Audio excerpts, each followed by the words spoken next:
Bienvenidos a Sonidos de Psicología, el podcast del Colegio Oficial de la Psicología de Madrid. Un espacio para entender la psicología y el mundo que nos rodea. Hoy hablemos de suicidio. ¿Debemos abordar con nuestros chicos y chicas el tema del suicidio y las autolesiones? Si mi hijo o hija se autolesiona, ¿lo hacen para llamar la atención? Si hablamos de ello en clase, ¿haremos que sean conscientes y podrán imitar y hacerlo? ¿Qué le lleva a un adolescente a autolesionarse? ¿Qué hago en este tipo de situaciones? A estas preguntas trataré de responder a lo largo de este podcast, que tiene por título Educar las palabras para romper los silencios, la importancia de la educación en la prevención del suicidio y la autolesión. Voy a hablaros de cómo abordar desde los centros educativos y las familias un tema tan importante como este. Soy Amaya Prado, psicóloga educativa y vocal de la Junta de Gobierno del Colegio Oficial de la Psicología de Madrid. A lo largo de estos minutos de locución veremos los siguientes bloques. Por un lado, trataremos de definir conceptos. Por otro, como padre o como docente, ¿qué signos de alarma puedo observar? Otro sería, ¿por qué hacen esto? Un cuarto, la manera de actuar si nos encontramos ante este tipo de situaciones, ya sea en casa o en clase. Y por último, unas conclusiones en las que aportaré medidas preventivas para poder paliar estas situaciones. Vamos a empezar. Lo primero que vamos a definir es lo que es la conducta suicida. Nos referimos a todo comportamiento que tenga de alguna manera un grado de intencionalidad de morir. Desde, por ejemplo, ideas relacionadas con la muerte, planificar la forma de morir, realizar algún tipo de preparativo o cierre, o incluso llegar al acto con finalidad suicida. Las autolesiones, por otro lado, son cualquier comportamiento que es infringido a sí mismo, como una forma de ayudar a soportar pensamientos y sentimientos difíciles o desesperados de los que no se sabe cómo gestionar. Las autolesiones en adolescentes no se consideran una conducta suicida en sí.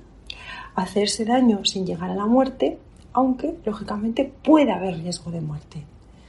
Como plantea Luis Fernando López, psicólogo sanitario y experto en este tema, el hecho de que un menor se hiera a sí mismo no siempre tiene la intención de suicidarse, ya que en ocasiones puede ser una forma de regulación emocional, de tratar de ejercer o controlar a otros o de búsqueda de sensaciones. No obstante, detectar estos comportamientos autodestructivos como golpearse, morderse o hacerse cortes es crucial para evitar situaciones de mayor riesgo. Por lo tanto, tiene el objetivo de aliviar dolores emocionales fuertes, ya que es más fácil controlar el dolor físico que el emocional. Ellos hablan de que la sensación de dolor físico produce una cierta liberación de esa ansiedad. Las autolesiones más frecuentes que nos podemos encontrar son fundamentalmente cortes en antebrazos, piernas, muñecas, rascarse o golpearse alguna parte del cuerpo de manera intensa, introducirse algún objeto punzante, ingerir cosas venenosas o tóxicas, pastillas, arrancarse pelo. Esto suele aparecer en torno a los 10-12 años y es más frecuente en chicas. Como padre o como docente, ¿de qué tengo que estar atento? ¿Cuáles son los signos de alarma? Pues hay que tener en cuenta que muy frecuentemente el acto de la autolesión en adolescentes y en las personas en general se hace en secreto. Cuesta compartirlo y enseñarlo a los demás, porque suele dar vergüenza, miedo a que me regañen o castiguen, o que piensen o que me digan que es por llamar la atención. En algún estudio ha revelado que casi un 8% de los adolescentes han contado en internet haberse hecho daño físico alguna vez y casi un 4% han publicado fotos. Con lo que, partiendo de estos datos, esta situación suele ser ocultada, aunque esto va en aumento. Muchas veces cuando estamos en consulta con los padres y empezamos a hacer un poco la historia clínica, ellos recuerdan cuando el adolescente era pequeño que presentaba ya en esos momentos baja tolerancia a las frustraciones, rabietas, y en las mismas pues se daba golpes en la cabeza o se pellizcaban o arañaban cuando no podían expresar con palabras lo que estaban sintiendo. Otros signos de alerta que podemos tener y estar pendiente pues son pensamientos de desesperanza, bajo estado anímico, sentimientos de tristeza que a veces puede hacerlo a través de conductas de llanto o a veces más agresivos, baja autoestima, cambios de humor abruptos, alteraciones en hábitos de sueño, alimentación, bajadas en el nivel académico, aislamientos, se suelen encerrar, no les suelen gustar o les suele costar disfrutar otra vez de las actividades que antes lo hacían. Cuidado y muy atentos a los chicos que han pasado por un acoso escolar o por un ciberacoso, porque ese sufrimiento puede ser el detonante de todas estas conductas.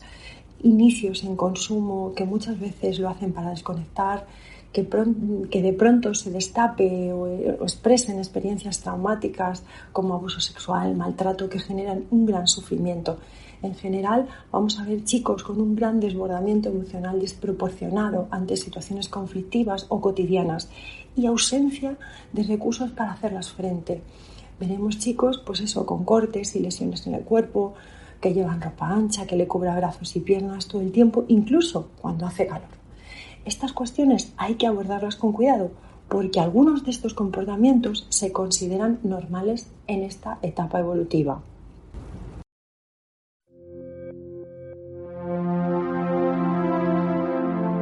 Estás escuchando Sonidos de Psicología, un podcast del Colegio Oficial de la Psicología de Madrid.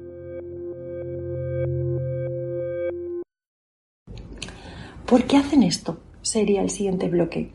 Pues hay que entender, como hemos dicho, que esta etapa de la adolescencia es una etapa de cambios físicos, emocionales, sociales, cognitivos, que se están construyendo una identidad y que pasan por momentos de mayor claridad y confusión, y que los pensamientos de muerte no solo se dan en la adolescencia. En adultos también son muy habituales, más habituales de lo que pensamos. Como nos indica el también psicólogo experto Pedro Martín Barrajón, el 50% de la población general no clínica, es decir, que no tengan un diagnóstico clínico, experimentará tendencias moderadas y severas. Sin embargo, hay situaciones que ponen al joven en ese disparadero de la situación de vulnerabilidad, ya sea por la gravedad de la situación o porque sean de largo recorrido o por traer acumuladas una serie de experiencias vitales estresantes o de gran sufrimiento en la infancia. Además, son chicos que presentan muchos conflictos con iguales y dificultades para resolverlo, problemas de aceptación en grupos de pertenencia, que son tan importantes en este momento de la vida, o problemas familiares con gran conflictiva o rupturas problemáticas en las que los niños y las niñas han sido partícipes directos de este conflicto. Niños víctimas de violencia de género, también problemas académicos, de fracaso escolar o falta de orientación educativa, no saben muy bien qué quieren ser y se han descolgado del sistema educativo. La pandemia en estos momentos ha actuado de detonante para muchas de estas situaciones porque ha provocado una gran brecha, tanto digital como educativa en muchos de ellos, o de acoso escolar, o problemas de salud física y mental, y fallecimientos de familiares en los que se han producido duelos complicados en los que no se ha permitido sentir. Como vemos entonces, hay diversas situaciones de riesgo que pueden desencadenar todo esto, por lo que es muy importante detectarlas y estar muy atentos y potenciar todos los factores de protección que haya en todo el contexto de ese o de esa joven para que no tenga necesidad de acudir a la autolesión o conducta suicida como modo de afrontar estas situaciones desagradables. Hay veces que lo hacen porque necesitan castigarse por las cosas que creen que han hecho mal o tratar de hacerse sentirse normales cuando se sienten disociados o anestesiados de una realidad tan complicada y tan difícil que pueden estar viviendo. Otro bloque sería ¿qué hacer educativamente como padres o docentes si detectamos autolesiones o conducta suicida en nuestros chicos y nuestras chicas? La reacción de las personas cercanas al entorno del chico o chica es muy importante. Es normal que te sientas preocupado, ansioso e incluso enfadado. Has descubierto a este chico o a esta chica que se está autolesionando. Es posible que tengas la necesidad de decirle ¿cómo puedes hacerte esto? O deja de hacerte esto ahora mismo. Es que lo haces por llamar la atención. Ellos ya de por sí sienten culpa y vergüenza, por eso lo ocultan y tienen sentimientos de remordimiento después de autolesionarse. Por lo tanto, es muy importante mantener la calma y la tranquilidad. Somos sus referentes, con lo que hay que generar una comunicación abierta, directa, honesta, sin juzgar, aunque no puedas entenderlo, ni culpando ni culpándose. Las críticas y las reacciones exageradas les pueden provocar que se cierren aún más y se aíslen. Para evitar esto, haz preguntas abiertas sobre cómo te sientes o qué es lo que ocurre para que te autolesiones. Importante no castigarles sin móvil, sin salir o dar ultimátum si sigue con la autolesión. Como veíamos, describen sus conductas reiteradas como una adicción, por lo que castigarles no hará que dejen de hacerlo y sí puede aumentar la ansiedad y es más difícil la gestión. Transmítele la idea de que estás ahí, que estás dispuesto a escucharle de la manera que sea. Si no pueden hablarlo en persona, con mensajes, con cartas. Y cuando estén preparados, intentar no hacer muchas preguntas, simplemente escuchar. Una escucha activa, abierta, sin juicios. Ayúdale a buscar formas saludables de afrontarlo. Si les gusta escribir o dibujar, sugerirles que lo hagan como alternativas más saludables para ellos mismos. Ayúdales a confiar en sí mismo. Ponles retos en los que sepas que ellos lo van a conseguir, porque les falta confianza y tienen baja autoestima. E importantísimo, buscar la ayuda de un profesional de la psicología que pueda ayudarle a entender por qué se autolesiona y también enseñarle a trabajar las emociones que le hacen daño y desarrollar así nuevas habilidades de afrontamiento. Así como a vosotros, padres, madres, docentes, a enfocar la situación y qué hacer en estas situaciones, así como mejorar los sistemas de comunicación con él o la joven. Así, el chico o la chica se sentirá no como el único responsable o que tiene el problema. Si crees que puede estar en peligro derivado de las autolesiones y necesita atención médica, debes avisar a los servicios médicos, sobre todo si su vida corre peligro o bien no te ves con la tranquilidad de poder reconducir la situación. Es muy importante hacerles saber que las cosas mejorarán y la recuperación es posible. Para concluir este podcast, hay que entender que como personas cercanas al entorno de un chico o chica que presenta autolesiones o cualquier conducta suicida, es fundamental sentirse próximo, sin juzgar, abordándolo directamente si lo estamos sospechando, mostrando empatía y validando sus emociones y sentimientos, no sermoneando ni criticándoles por lo que hayan hecho. Los programas psicoeducativos preventivos en centros escolares para trabajar con chicos y chicas, la mayoría de las veces sin patología clínica, enseñándoles a identificar y manejar estas situaciones y dotándoles de estrategias de afrontamiento adecuadas, tendrán consecuencias positivas para el no desarrollo de este tipo de conductas, así como educándoles en que Internet y las redes sociales hay que mirarlo desde la reflexión y el cuestionamiento de lo que leen, de lo que ven, de lo que comparten, de lo que oyen. Es importante hablar con ellos abiertamente de estos temas y cómo a veces se puede contagiar a través de estos medios este tipo de conductas.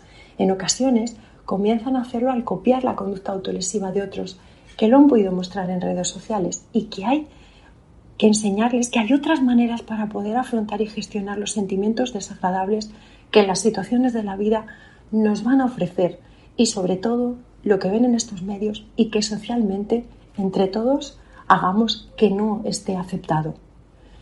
Y como indica el psicólogo Luis Fernando López, el suicida no desea morir. Lo que anhela en lo más profundo de su ser es vivir. Y añadiría, ayudemos y eduquemos a estos chicos y chicas a que vivir sea la alternativa a elegir.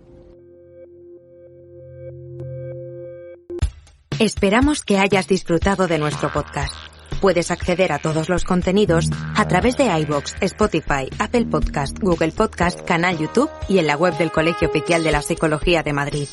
Te esperamos en el próximo episodio de Sonidos de Psicología.